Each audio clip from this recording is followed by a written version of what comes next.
এত বছর পার হয়ে যাওয়ার পরেও যে বাড়ির তরফ থেকে এত বড় একটা সারপ্রাইজ পাবো সেটা কখনোই ভাবতে পারিনি। নতুন করে আবার বিয়ে করতে হবে, এখন সেটারই তোড়জোড় চলছে। হ্যালো এভরিওয়ান, কেমন আছো তোমরা সবাই? আশা করছি সবাই ভালো আছো, আমরাও কিন্তু বেশ ভালো আছি। যে আয়োজনগুলো দেখলে সেটা হচ্ছে আমার 8th অ্যানিভার্সারির আয়োজন চলছে। আর এইখানে অ্যানিভার্সারি গিফটটাও পেয়ে গেছি আমি। বড়দা আর বৌদি গেছিলো মার্কেটে, তাই আমার জন্য একটা শাড়ি নিয়ে এসছে আর তোমাদের দাদা ভাইয়ের জন্য একটা গেঞ্জি নিয়ে এসছে, সেটাই আমাকে এসে দিল। তা বৌদি বলছিল যে এটাই তুই পরবি, কিন্তু সেটাই আমি আনপ্যাক করে দেখছিলাম। তো শাড়ি কালারটা আমার খুবই ভালো লেগেছে, তোমাদের কেমন লেগেছে অবশ্যই কমেন্ট করে জানিও। আর তোমাদের দাদা ভাইয়ের জন্য একটা টি শার্ট এনেছে, সেটাও দাঁড়াও দেখাচ্ছি তোমাদের খুলে। সেই টি শার্টটাও কিন্তু খুবই ভালো হয়েছে, কালারটা তোমাদের দাদা ভাইয়েরও খুবই পছন্দ হয়েছে। তা বৌদি, আমি খুলে দেখছিলাম তো বৌদি বলছিল ঠিক আছে দাঁড়া ও আসুক তারপরে ওর হাতেই দেবো। আমিও সেটাই বললাম যে ঠিক আছে তোমার নন্দের জামাই আসুক তারপর তুমি হাতে দিও।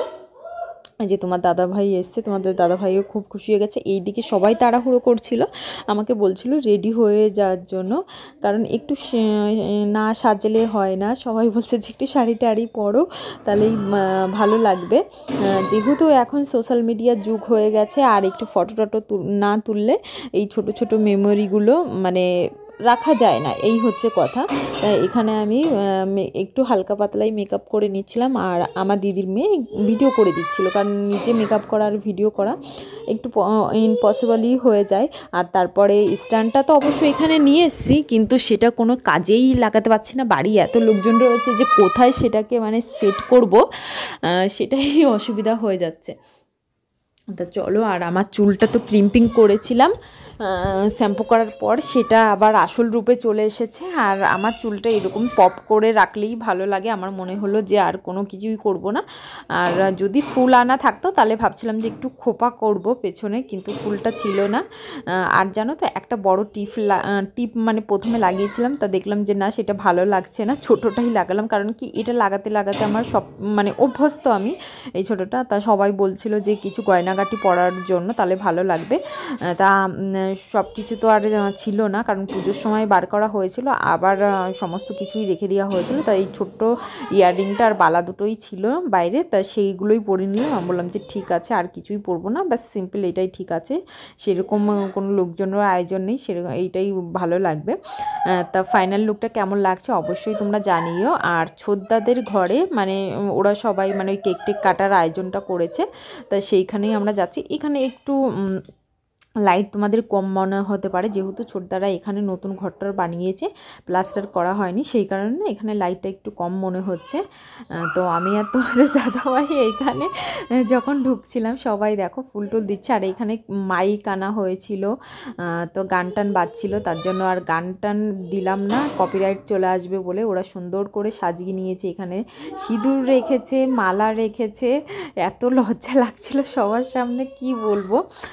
তা দেখতেই পাচ্ছ যে আমার বাড়ির লোকজন, এগুলো কিন্তু সবই আমার বাড়ির লোকজন, আর আমরা সবাই মিলে কিন্তু সব সময় এত মিলমিশ হয়ে থাকি, আর ভীষণই ভালো লাগে। তোমাদের আগেও একটা ভিডিওতে বলছিলাম যে দেখো এত ভালো বাড়ির লোকজন, এত বড় বাড়িতে মানুষ হয়েও তারপরে মানে শ্বশুরবাড়ি গিয়ে নিরিবিলি এরকম বোরিং থাকতে একটু ভালো লাগে না। আর কোয়ার্টারে যখন চলে যাই তখন তো মানে কি আর বলবো, জীবনটা পুরো মানে যে কি হয়ে যায়।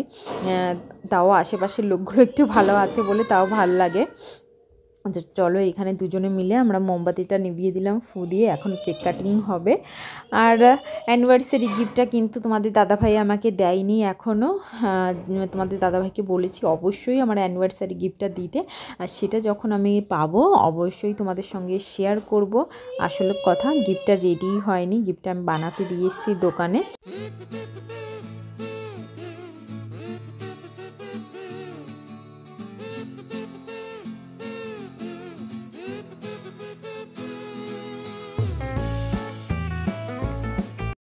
কেক টেক কাটার পর সবাইকে একটু খাইয়ে দিলাম। আর এইখানে দেখো চেয়ার টেবিল আনা হয়েছিল আর এই ছাতিগুলো, কারণ বাইরে কিন্তু এখন অনেকটাই ঠান্ডা, কুয়াশা পড়বে, তার জন্য এই ছাতিগুলো নিয়ে আসা হয়েছিল। আমরা বাড়ির সবাই রয়েছি। আর কি আজকে মেনু হচ্ছে সেগুলো চলো তোমাদের সঙ্গে শেয়ার করি। আমরা সবাই মিলে গুছিয়ে দিয়েছি আর আমার জামাইবউ কিন্তু রান্না করেছে। এইখানে রয়েছে এখনও হচ্ছে মিক্সড ফ্রাইড রাইস রয়েছে, যার মধ্যে চিংড়ি, মাংস, ডিম সমস্ত কিছুই ছিল। আর হয়েছিল চিকেন কষা, মিষ্টি ছিল 2 রকমের। আর স্ন্যাক্সে ছিল হচ্ছে চিকেনের 2 রকমের পাকোড়া, পানির পাকোড়া, ব্যাস সিম্পল এইগুলোই ছিল। মোটামুটি আমাদের খাবারও রেডি হয়ে গেছে। তারপর আমরা সবাই মিলে কিন্তু বেশ মজা করে খাওয়া দাওয়া করে নিয়েছি।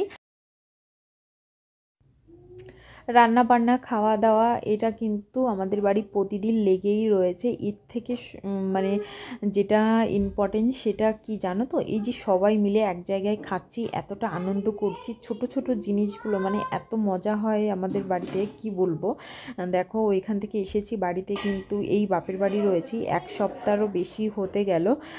এখন চলে যেতে হবে সেটা ভেবেই মনটা খারাপ লাগছে। তো আজকের ভিডিওটা এই পর্যন্তই রাখলাম।